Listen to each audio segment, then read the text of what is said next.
Prof. Irwan Katili, beliau itu yang ngurus kita semua, yang memberangkatkan kita, yang kontak sama orang Prancisnya. Beliau bilang, kamu berangkat ke Prancis tuh melihat luasnya dunia, kayak otak yang lebih besar dari kita, dan dia bisa mengkombinasikan semua informasi untuk menjadi sesuatu. Tapi untuk berpikir out of the box gak bisa. Ketika White bersaudara mau bikin pesawat, White nggak punya data bahwa manusia tuh bisa terbang nggak sih? Kalau kita ingin tidak tergantikan oleh AI, betul. Kita asah kreativitas kita, imajinasi, berpikir kritis, empati. Itu nggak dipunya AI.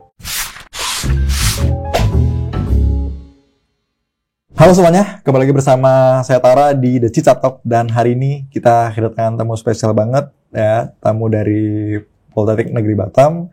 Di sini ada Pak Anung. Halo Pak, selamat sore. Selamat sore Mas Tara. Gimana Pak kabarnya, sehat? Alhamdulillah sehat. Alhamdulillah sehat ya. Ya Pak Anung, gimana 2025 sejauh ini? Aman? Alhamdulillah aman. Aman ya, luar biasa.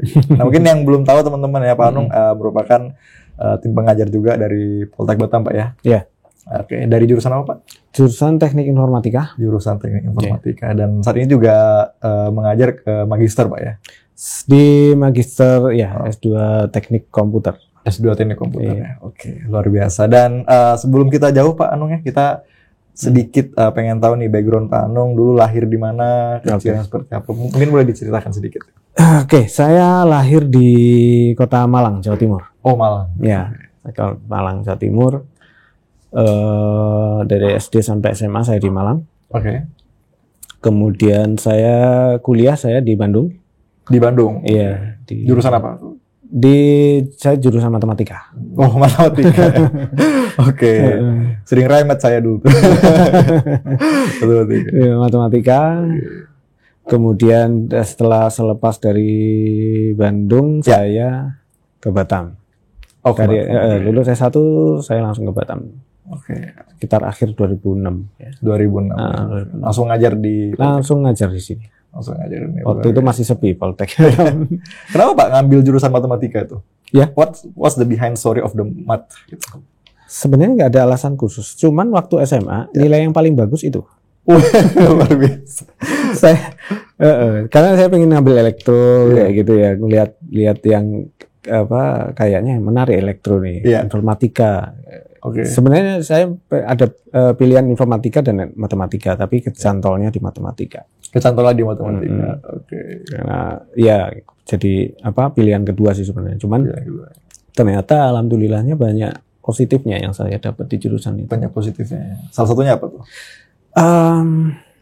Matematika itu mungkin ya satu-satunya ilmu di dunia yang mengajarkan kita untuk berpikir secara konsisten. Luar biasa. Iya. Konsisten. Kita kalau matematika kalau benar-benar harus konsisten. Kita terbiasa dengan matematika. Kemudian berpikir logis gitu. Sebenarnya matematikanya sendiri enggak mungkin saya udah banyak lupa. Iya. Banyak yang lupa. Tapi logika penalarannya itu ke bawah sampai sekarang gitu. Di matematika itu. Iya. Dan kemudian itulah yang bisa kita terapkan di kehidupan sehari-hari gitu ya. Sebagai mathematician ya, seperti itu. Dan kemudian dari matematika kemudian ke Poltek mengajar apa pada yang awal? Awalnya dulu masih D3 Informatika dulu D3 Informatika kalau salah. Waktu itu dulu masih 3 prodi, belum ada jurusan. 3 prodi ya. Saya langsung di Informatika, bantu awalnya itu dapat informasi dari Pak Andi yang sudah duluan di sini. Pak Andi itu teman kosan saya di Bandung. Tidak bantuan ini kurang dosen. Saya kesini. Baru kesini. Waktu itu zaman masih Batam sepi ya, waktu 2006 akhir tuh nggak seperti sekarang. Masih hutan mungkin ya. Iya betul. Kesan saya pertama mendarat di Batam tuh kok hutan banget. Di Hang Nadim terus melewat dari Hang Nadim ke sini ke Batam Center kayak hutan. Siap. Dan matematika benar. Kalau matematika masih ada lah ya hubungannya ke komputer lah ya, ke ilmu-ilmu komputer. Kebetulan saya memang di matematika itu fokusnya saya di komputasi programming gitu ya. Komputasi programming. Jadi saya lebih ke optimasi kayak gitu. Jadi bukan matematika murni yang aljabar atau statistika nggak ke situ. Jadi masih nyambung lah. Masih nyambung apa ya? Luar biasa. Dan ini tadi teman-teman juga sempat riset ya bahwasannya melanjutkan pendidikan ke ini ya Perancis juga ya, ke luar negeri. Setelah mengajar di Poltek Batam, kemudian kan namanya dosen itu waktu itu masih diizinkan S1. Oke. Terus ada peraturan baru bahwa dosen harus minimal S2. Ya. Akhirnya kita semua mencoba ambil program S2. Oke. Sekitar tahun 2011 saya ambil program S2 double degree. Double degree. Iya, double degree Indonesia Perancis. Tahun pertama di UI, tahun keduanya di Perancis. Perancis. Iya. Di kampus apa tuh Pak di Perancis? Di Perancisnya Université de Valenciennes. University de Valenciennes. Iya. Spellingnya susah ya, agak susah ya. Agak beribet. Iya, ngomongnya gitu. Matematika lagi? Bukan. Justru saya ngambil elektro. Oh, elektro. Oke. Masih nyambung sih. Iya, sebenarnya waktu di informatikanya saya fokusnya ke jaringan. Oke, kemudian ke pemrograman perangkat keras kayak gitu. Nah, pas S2-nya diarahkan lebih ke sana. Ada di UI-nya multimedia jaringan, di Prancisnya itu ke sistem komunikasi. Sistem komunikasi. Iya. Oke. Kenapa pilih Prancis Pak pada waktu itu? Pada waktu itu pilih Prancis, ya sekali lagi sebenarnya nggak ada background khusus, cuman Dikti pada waktu itu buka beasiswa ke sana. Oke. Dan ada sedikit tantangan waktu itu. DDIP itu kan programnya setahun di UI, pagi belajar bahasa Prancis sampai siang, siang sampai malam kuliah S2. Oh, jadi full, nggak ada istirahat. Ya? Iya. Dan yang di akhir tahun itu yang lulus tes bahasa Prancis bisa lanjut Prancis. Kalau nggak lulus lanjut tetap di UI. Nah ini menarik gitu. Menurut saya kok menarik. Kita di challenge ya. Iya. Dua pilihan. Akhirnya ya memang dari teman-teman seangkatan saya nggak semuanya bisa berangkat Prancis. Oke. Jadi hanya beberapa saja yang memang sudah berhasil lulus tes bahasanya, dapat minimal sesuai yang disyaratkan oleh kedutaan Prancis sudah. Ya, alhamdulillah berangkat. Oke, betul. Karena pada dasarnya ketika pembelajaran juga menggunakan bahasa Prancis di kelas. Betul. Kebetulan di kampus saya full Prancis. Full Prancis. Iya. Oke. Dan kemudian di Prancis yang membedakan tadi pastinya ya dengan cara pendidikannya, cara pengajarannya juga ya antara di Indonesia dan di Prancis seperti itu Pak ya. Dan di sana di elektro fokusnya kemana? Ada pendalaman lagi nggak? Elektro sistem komunikasi itu pendalamannya kebetulan saya ngerjain projectnya. Jadi di Université de Valenciennes itu salah satu universitas negeri. Negeri. Dapat kayak grant dari pemerintah Prancis untuk mengembangkan sistem transportasi. Oh, transportasi. Transportasi masa depan Prancis gitulah istilahnya. Sampai sekarang. Nah, mereka ada project waktu itu untuk komunikasi kendaraan, antar kendaraan. Jadi tanpa awak ya kendaraan. Betul. Itu ya. Ada dua, ada yang tanpa awak, ada yang tanpa awak, tapi tetap ada komunikasi. Jadi dia bisa ngerem sendiri. Betul kayak gitu. Dari ada informasi yang dikirimkan. Ada sensor ya. Nah, saya kebagian untuk salah satu project saya itu hanya untuk gimana cara ngirimkan sinyal dengan modulasi baru, teknik modulasi baru. Jadi ada teknik modulasi yang dia lebih bagus gitu untuk komunikasi. Saya ngembangin di satu perangkat baru ya, FPGA namanya. Itu. Luar biasa. Fokusnya ke situ. Canggih itu ya berarti Prancis pada waktu itu ya. Pada waktu itu. Dan sekarang sudah diimplementasikan? Sudah. Tersebut, ya? Sudah. 2017 malah implementasinya. Berarti sudah digunakan umum. Sudah. Wow, luar biasa. Nah, ngobrol soal ini Pak tadi pendidikan di luar ya gitu. Nah, apa yang membedakan bagaimana ya teman-teman di Indonesia untuk memang diharapkan kalau misalnya ada kesempatan, ada memang rezeki dan waktu gitu, harus misalnya cobalah ke luar negeri itu sekali tuh apa Pak yang mungkin nantinya yang didapatkan gitu dari mungkin cara berpikir, cara lingkungan sekitar dan lain-lain. Iya, ini mungkin menarik ya. Jadi, ada satu cerita dulu waktu saya sebelum ke Perancis, sebelum berangkat ke Perancis, saya ada profesor yang di UI itu Prof. Irwan Katili, beliau itu yang ngurus kita semua, yang memberangkatkan kita, yang kontak sama orang Prancisnya. Beliau bilang, kamu berangkat ke Prancis tuh melihat luasnya dunia. Lihat luasnya dunia. Terus apa yang positif kamu ambil gitu.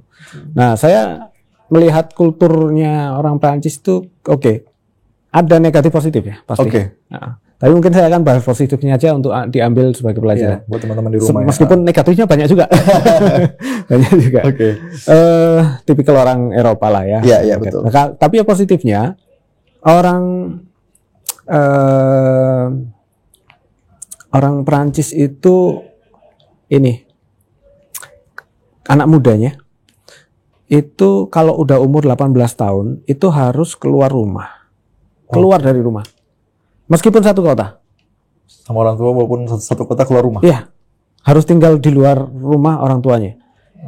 Biasanya mereka ngontrak atau apapun lah mereka. Ngekos atau nyewa atau apa. Untuk melatih kemandirian. Jadi mereka terbiasa umur 18 selalu sudah mandiri. Mengatur keuangan mereka sendiri, bahkan mereka kerja part time sendiri.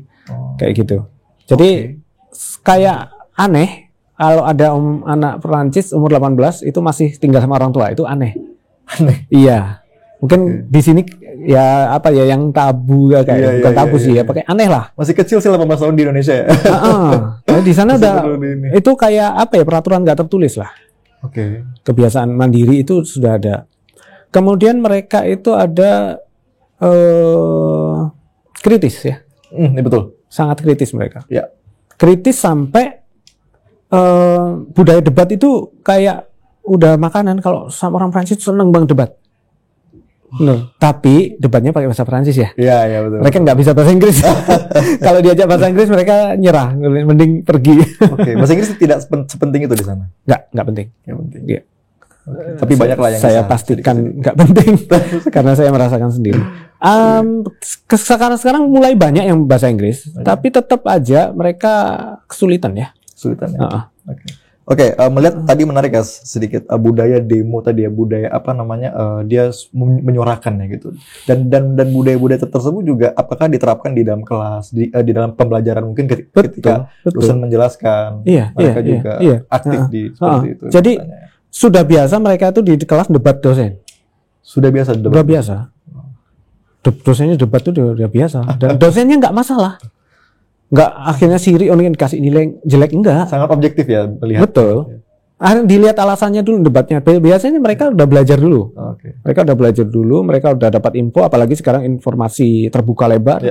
Ada AI segala macam, dan mereka di kelas dosennya yang agak tua-tua bisa didebat. Nggak masalah. Mereka. Dan itu juga merupakan hal yang positif juga ya, karena positif. Yang saya lihat Pak ya, ini saya kan juga kemarin sempat untuk menempuh di luar juga ya, dan saya lihat memang Indonesia ini kita memang secara kualitas teknik ya, secara kualitas teknis itu kita nggak kalah dari negara lain. Itu. Tapi yang membedakan adalah bagaimana cara kita tuh untuk soft skill kita itu mungkin masih banyak yang perlu diasah lagi lah teman-teman juga yang mungkin beberapa yang kuliah di luar itu, kalau kita bandingkan dengan mahasiswa dari India terutama, kemudian dari negara-negara lain tuh mereka masih cukup vokal ya. Vokal dalam artian apa yang mereka sampaikan juga berdasarkan data gitu, bukan cuma asal disampaikan argumennya lah seperti itu ya. Ini sangat penting sekali. Iya. Luar biasa sekali. Dan sampai di sana, sampai di Prancis, pastinya kan ada merasakan jatuh bangun kan Pak ya. Mungkin merasakan hal-hal kesulitan gitu. Ada nggak struggle-nya gitu? Mungkin mencari makanan halal atau mungkin mencari tempat sholat dan lain-lain di sana juga common nggak hal-hal seperti itu yang dialami oleh teman-teman? Ini sisi negatifnya. Betul sekali. Tipikal negara Eropa mungkin ya. Saya pernah ke beberapa negara selain Prancis juga. Pernah ke Jerman, ke Belanda, Belgia, sama. Tipikalnya kita sulit nyari tempat sholat. Sulit. Apalagi zaman itu Google Map belum tahun 2011 saya. Kalau 2019 udah oke ya. Nggak terlalu susah. Waktu pertama kali ke Prancis itu 2012 saya.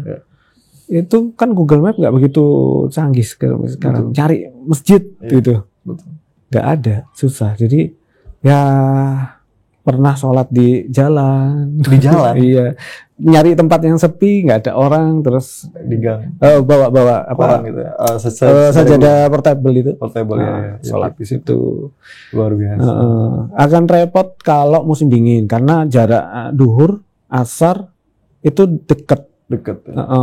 Berarti tapi sudah gelap kan kalau musim dingin? Kalau musim dingin ya cepet gelap. Kalau musim panas enak karena jarak duhur asar jauh. Jauh ya. Tapi kalau puasa jauh juga.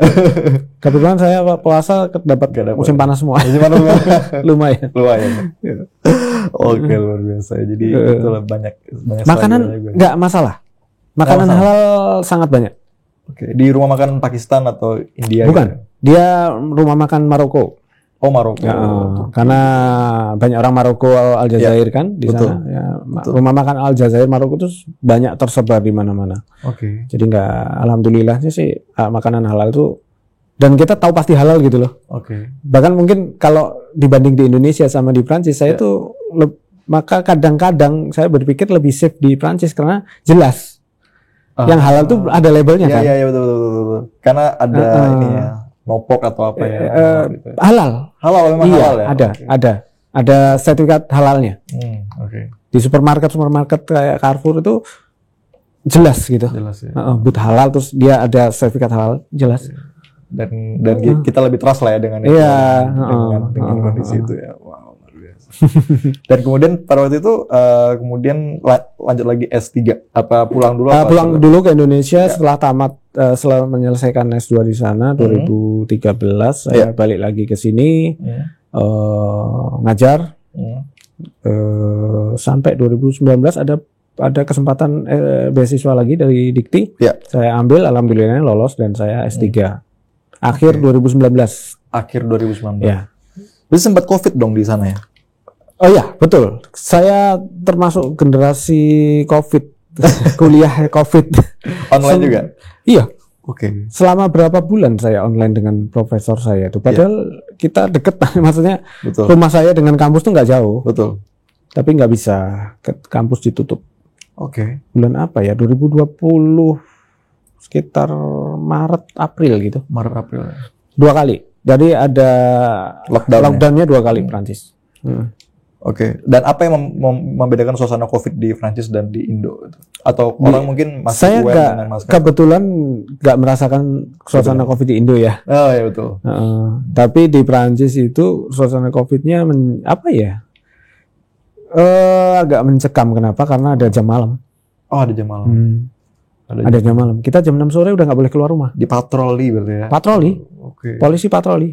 Cari makan berarti sebelum jam itu? Nah, kalau cari makan kita harus bawa surat. Namanya convention derogation namanya. Itu surat itu ada keperluan. 1, 2 sampai 10 apa 11 saya lupa. Itu salah satunya beli makan. Centang. Terus kita bawa tuh di saku kita. Ketemu polisi tunjukin. Kalau nggak ada itu kita ditahan. Denda 100 euro. Wow, lumayan. Lumayan juga ya. Wah, luar biasa. Ini menarik ya teman-teman ya. Maksudnya tadi seperti yang Pak Anung bilang, memang sempatkan lah misalnya kita belajar kalau misalnya ada waktu, ada kesempatan ke luar negeri untuk memperkaya wawasan juga Pak ya. Juga menambah pertemanan dan lain-lain lah seperti itu. Nah, berbicara soal topik hari ini Pak ya, kita berbicara soal teknologi gitu. Nah, untuk lebih awal sendiri, apa sih Pak kalau untuk kita sebagai yang masih muda atau teman-teman di rumah juga melihat perbedaan perkembangan teknologi yang dari dulu kita mungkin belum terlalu merasakan ya, dari tahun 90-an, tahun 80-an sampai yang sekarang ini sudah cukup pesat ya. Bahkan kita bisa mengaksesnya di mana-mana gitu. Nah, itu bagaimana penerapan yang mungkin bisa kita gunakan? Artinya apakah teknologi ini semua bisa kita serap atau memang ada beberapa yang mungkin harus kita filter nih berdasarkan kebutuhan kita seperti itu? Teknologi ya? Iya, secara keseluruhan umum. Ya, tentu saja memfilter teknologi itu perlu ya. Kita bisa mempelajari teknologi yang kira-kira bermanfaat untuk kita. Betul. Mungkin kita yang berada di dunia pendidikan, kita kenal banyak teknologi baru, medsos, kemudian ada AI juga. Betul. dengan segala pro kontranya. Betul. Itu kita bisa ambil manfaatnya. Ya. Kita bisa filter. Dan kalau menurut saya literasi itu penting ya. Kita harus rajin baca, kemudian kita nanya orang yang lebih paham, itu penting. Betul. Jadi tanya kepada expertnya ya, ahlinya, supaya nanti bisa diarahkan seperti itu. Oke. Dan ini juga menjadi pro kontra, terlebih kan di Pak Anung juga konsentrasinya ke AI ya, seperti itu kan.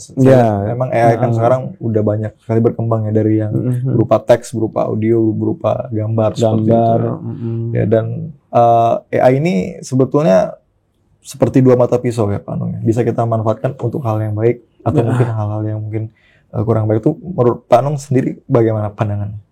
Ya, ya ini pertanyaan yang menarik ini tentang AI. Jadi AI sendiri itu sebenarnya sebuah teknologi yang lama sebenarnya. Betul. Cuman berkembang pesat itu sejak ada teknologi GPU. GPU ada GPU, kemudian ada algoritma yang ditemukan oleh beberapa peneliti Google. Akhirnya di tahun 2020 ya langsung booming ya. Nah, AI benar Mas Tara tadi bilang dia seperti pisau bermata dua. Ada pro-nya, ada kontranya. Pro-nya kita tahu sendiri, kerjaan kita dipercepat. Betul. Nah, kita bisa mempercepat kerjaan kita. Kita mau mahasiswa nyari mau ngoding cepat ya. Ya. Terus kita ada data yang besar, kemudian kita serahkan AI untuk interpretasinya. Untuk ini cepat. Tapi kontranya juga nggak kalah banyak. Ada narasi yang bilang kalau AI akan menggantikan manusia. Betul. Sebenarnya bukan AI menggantikan manusia, atau AI menggantikan pekerjaan lah ya. AI, memang beberapa pekerjaan mungkin akan tergantikan oleh AI, tapi itu pekerjaan-pekerjaan yang sifatnya rutinitas, ya. Kemudian simple gitu ya. Kayak misalkan nih penerjemah. Itu mungkin kalau dia hanya menerjemahkan tok gitu ya, dia bakal tergerus oleh AI. Terus pekerjaan entry data ya. Dulu ada pekerjaan entry data. Terus zaman dulu ada jasa pengetikan. Sekarang ngomong aja langsung jadi voice to text ya. Voice to text. Nah, yang seperti itu. Tapi ada yang baru saja saya lihat di IG tadi itu seorang ahli, Rick Robin namanya, saya lupa namanya. Dia mengatakan menarik. Jadi AI itu memang dia punya reason, punya daya nalar. Betul. Tapi itu nggak cukup. Manusia punya sesuatu yang lebih dari itu. Yang tidak tergantikan oleh AI. Betul. Itu kreativitas dan imajinasi. Dan AI tidak bisa sampai ke situ. Karena AI itu hanya dilatih oleh data yang ada. Data yang sekarang di-train. Dia berpikir di luar data itu nggak bisa. Dia hanya akan bisa mengkombinasikan semua data yang dia punya. Memang dia punya kayak otak yang lebih besar dari kita, dan dia bisa mengkombinasikan semua informasi untuk menjadi sesuatu. Tapi tipe datanya terbatas. Untuk berpikir out of the box nggak bisa. Contohnya gini. Penemu pesawat Wright bersaudara. Ketika Wright bersaudara mau bikin pesawat, Wright nggak punya data bahwa manusia itu bisa terbang nggak sih? Nggak ada kan? Nggak ada data. Di mana ada datanya manusia terbang? Terus manusia nggak bisa berterbang. Yang mereka tahu manusia nggak bisa terbang. Tapi kenapa akhirnya mereka bisa menciptakan pesawat? Karena mereka punya imajinasi. Mereka punya imajinasi. Manusia ini kayaknya bisa terbang lah. Coba tarik tangannya dengan pesawat. Sehingga tergambarkan dari kerangka berpikir tersebut dituangkan menjadi sebuah pesawat ya. Artinya gini, kalau kita ingin tidak tergantikan oleh AI, kita asah kreativitas kita, imajinasi, berpikir kritis. Itu nggak dipunya AI. Empati, betul. Rasa kesedihan juga. Rasa memahami emosi. Memang AI kayaknya tahu emosi kita dari tulisan kita. Memang AI ingin kita berpikir seperti itu. Betul. Tapi dia nggak punya emosi. Ya. Dan tidak bisa berubah-berubah ya? Nggak bisa. Jadi ya itu sebenarnya mungkin gini lebih tepatnya. Ya. Orang yang nggak pakai AI akan tergantikan orang yang pakai AI gitu. Oke. Kita perlu kreatif, iya. Kita pakai AI, iya kita pakai. Tapi kita perlu kreatif untuk pakainya. Harus kreatif juga. Iya. Karena AI nggak bisa jalan sendiri. Harus manusianya. Iya. Dan AI sendiri adalah produk kreativitas manusia. Betul. Soal itu mungkin bisa dihilangkan Iya, juga, bisa hilang. atau bisa lebih Bisa advance, di-advance lagi. Nanti akan ini masih tahap AI. Nanti ada 2 tahap lagi. Apa tuh? Ada AI, AGI, ASI. ISI. AI itu sekarang kita pakai nih. Kalau AGI itu AI-nya yang belajar sendiri. Namanya Artificial General Intelligence. Itu AI-nya belajar sendiri. Boleh nanti siapa teman-teman searching di internet itu ada Tong 2.0. Itu punya Cina. Itu AI anak kecil virtual. Dia dikasih ya machine learning, deep learning gitu. Dia belajar sendiri. Dia belajar sendiri. Dia dikasih kayak mainan, dia akan belajar mainan itu cara makainya. Dikasih apa belajar sendiri. Semua belajar sendiri dan dibiarin hidup di dunia virtual. Itu nanti kalau kata pemerintah yang bikin itu dia akan dimasukkan ke robot dan robotnya nanti belajar sendiri. Itu era AGI. Tapi masih kalau kata beberapa ahli sih masih lama. Masih proses inilah ya. Masih agak masih proses riset. AGI itu AI-nya belajar dari kehidupan kita. Serem juga. Agak serem sih. Agak serem ya. Terus ada yang berikutnya ASI itu Artificial Super Intelligence. Itu udah di atas itu. Ada supernya. Iya. Sebenarnya di imajinasi manusia di film Matrix itu. Karena ini koreksi Pak ya kalau saya salah. Karena memang kan kalau yang kita lihat dari AI sebenarnya turunan ke bawah tadi lebih ke atas ya.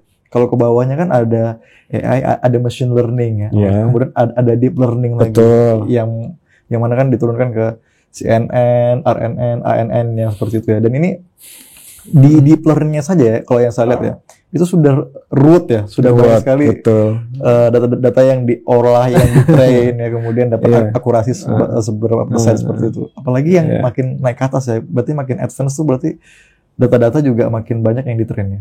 Dan katanya juga seperti yang disampaikan oleh CEO dari ChatGPT, katanya kalau kita bilang halo AI gitu, dengan kita langsung ketik prompt yang apa yang kita mau, itu memori yang diolah tuh berbeda gitu. Dan katanya kalau kita ngomong hello tuh dia akan berat gitu kerjanya. Menghabiskan ini ya. Energi juga. Bisa ya seperti itu ya? Iya, karena dia kan pakai energi listrik ya. AI bekerja seperti itu di back end-nya sana itu ya mengandalkan energi listrik yang sangat besar. Betul. Dan setiap prompt yang kita tuliskan itu akan diolah oleh dia bekerja memikir. Bahkan satu kata kita yang nggak penting pun dia akan menganggap itu penting untuk diterjemahkan. Dan akhirnya mereka baru bikin reasoning atau kesimpulan ini nggak penting. Sehingga tapi tetap diolah di awal ya? Tetap diproses. Sehingga ditranslasikan dengan biaya juga katanya. Kalau kita buat halo AI dengan langsung kita buat prompt tuh biayanya tuh akan berbeda jauh ya dan lebih besar ya seperti itu. Biaya di sananya sih iya. Iya ya. Biaya di sananya. Tapi kalau di kitanya kan nggak terasa. Kita pakai yang gratisan. Biaya listriknya luar biasa besar. Iya ya. Tapi revenue yang mereka dapat itu lebih besar lagi dari itu ya. Iya. Luar biasa. Sedunia pakai. Sedunia pakai. Dan sistemnya license langganan ya. Kan? Ini mungkin mirip-mirip ini Pak ya. Mirip-mirip seperti di sosial media lain. Nah, kalau saya kasih pertanyaan simple kayak apa sih pekerjaan yang akan digantikan oleh AI gitu atau akan hilang gitu karena ada AI itu? Ada nggak? Bisa nggak Pak Anung jelaskan? Ya. Listnya Pekerjaan-pekerjaan yang tadi yang saya sebutkan di awal, pekerjaan yang dia simpel dan rutin ya. Dan nggak ada unsur kreativitas di situ, tidak ada unsur kritis, ya monoton gitu. Monoton ya. Artinya sebenarnya kalau saya boleh bilang, kalau semua pekerjaan yang kita berpikir kritis di dalam kita kreatif di dalamnya, itu sulit digantikan AI. Oke. Kita menjadi guru. Betul. Kita di situ berusaha memahami emosi siswa. Betul. Kemudian kita kreatif untuk mengajarkan ilmu yang kita pahami ke mereka. Kemudian kita melihat respon mereka. Respon siswa tidak hanya dilihat dari nilai, tapi dari attitude-nya. Itu nggak bisa digantikan AI. Betul. Mungkin secara teori dia bisa ya memberikan, tapi secara emosional nggak bisa. Ya. Betul. Banyak hal-hal yang mungkin pekerjaan yang ya itu tadi cuman entry data bisa dibuat automation. Automation bisa. Kemudian dia langsung nanti bergerak gitu. Nah, tadi ngobrolin sedikit tentang pendidikan, berarti apa manfaat AI juga bagi dunia pendidikan Pak seperti itu? Apakah impactful AI ini bisa sangat membantu teman-teman guru, dosen atau seperti apa? Di dunia pendidikan ya tentu saja AI jika dimanfaatkan dengan benar akan sangat membantu. Ya. Akan sangat membantu. Banyak sekali pekerjaan kita bikin materi bisa cepat. Akan tetapi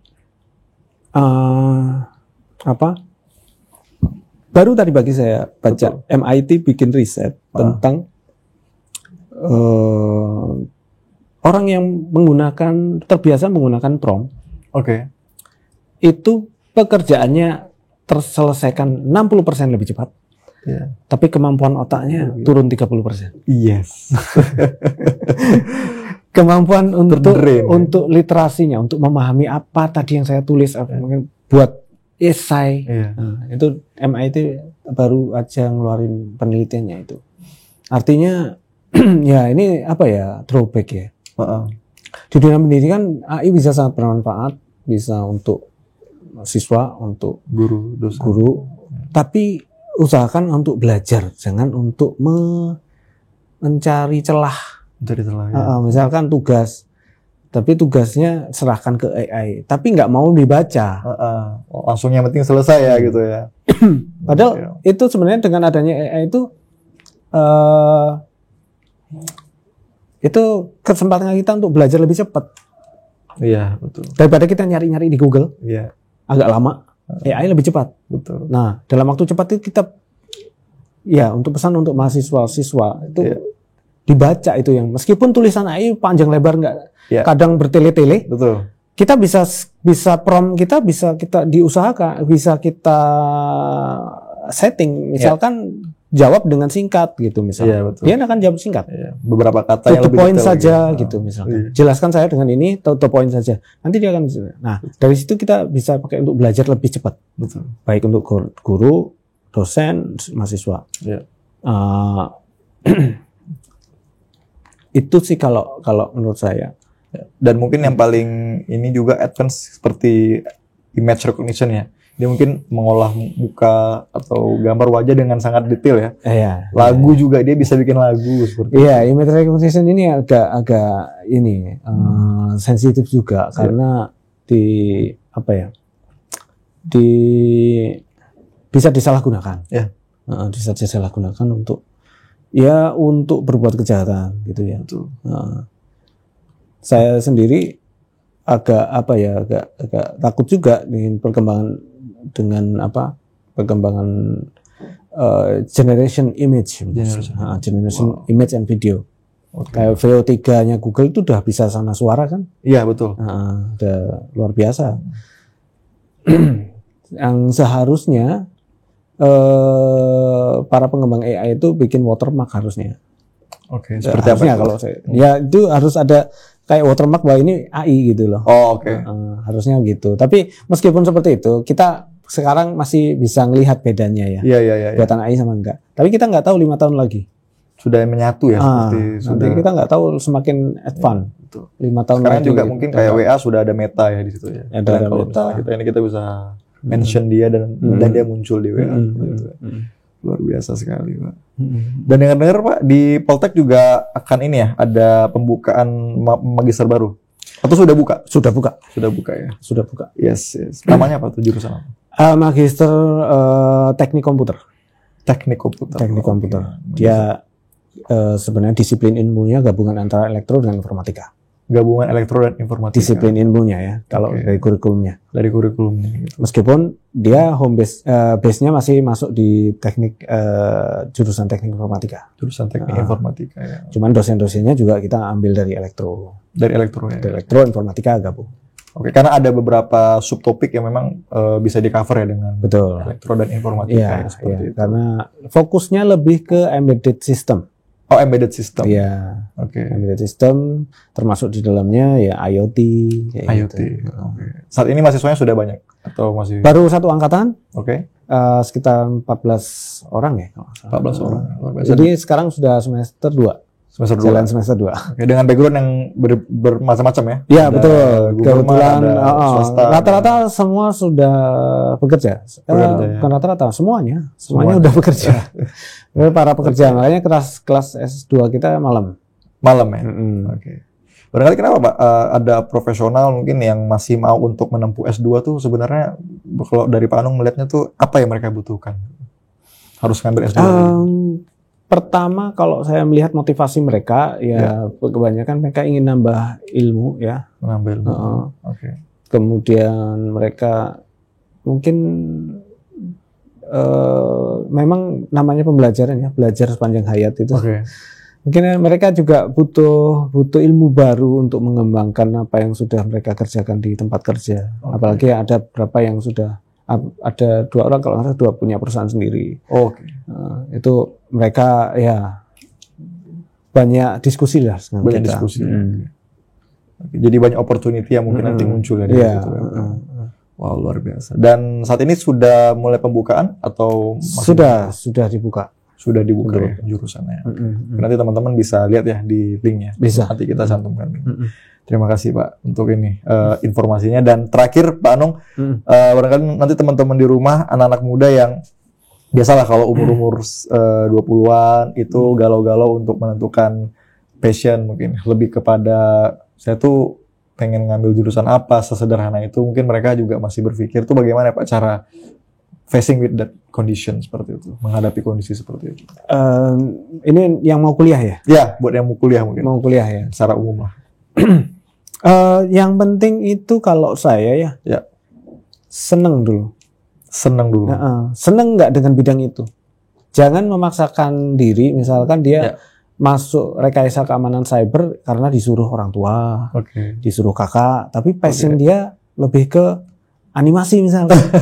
Bener, ini kejadian. Iya ya. Akhirnya mundur kan. Mahasiswa saya ada yang pindah jurusan. Pindah jurusan. Mundur, dia mengundurkan diri, kemudian masuk animasi. Ya alhamdulillah sih keterima, karena memang dia passionnya di situ dan dia pernah dapat penghargaan lomba gitu loh di SMA-nya. Tapi entah kenapa keluarganya lebih pengen dia masuk ke jurusan informatika, keamanan prodi keamanan cyber gitu. Contohnya seperti itu. Jadi jangan berdasarkan apa ya, disuruh orang, minat. Seneng nggak sih? Betul. Harus ada rasa seneng dulu. Kalau mau ada kira-kira seneng di teknik rekayasa multimedia, ya sudah. Itu dulu ya. Dilihat tuh TRM itu isinya apa? Iya. Oh bikin film gini, aku seneng nih. Nah baru masuk. Baru masuk. Ya. Karena nanti kalau udah meskipun pinter ya, si mahasiswa saya tuh pinter, dia IP-nya bagus. Tapi meskipun IP bagus, dia nggak menikmati kuliahnya. Jadi sama saja ya? Gitu. Iya, jadi kasihan. Nanti yang rugi dia, orang tuanya juga. Sudah ada biaya dan lain-lain. Senang dengan bidang itu, pelajari dulu. Semua, mau di kuliah dimanapun, pelajari prodinya. Itu belajar apa? Kira-kira saya senang nggak sih bidang ini? Passion nggak ya?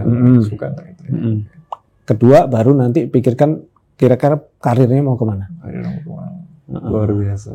Tapi yang pertama harus senang dulu dengan bidang itu. Ya, itu tadi teman-teman ya saran dan tips dari Pak Anung. Terima kasih Pak Anung sudah hadir di podcast kita hari ini, luar biasa. Semoga memotivasi teman-teman di rumah dan bisa memberikan lebih banyak kontribusi dan sehat selalu Pak Anung. Kalau gitu saya Tara dan Pak Anung, kita dari Digital Talk. Bye bye.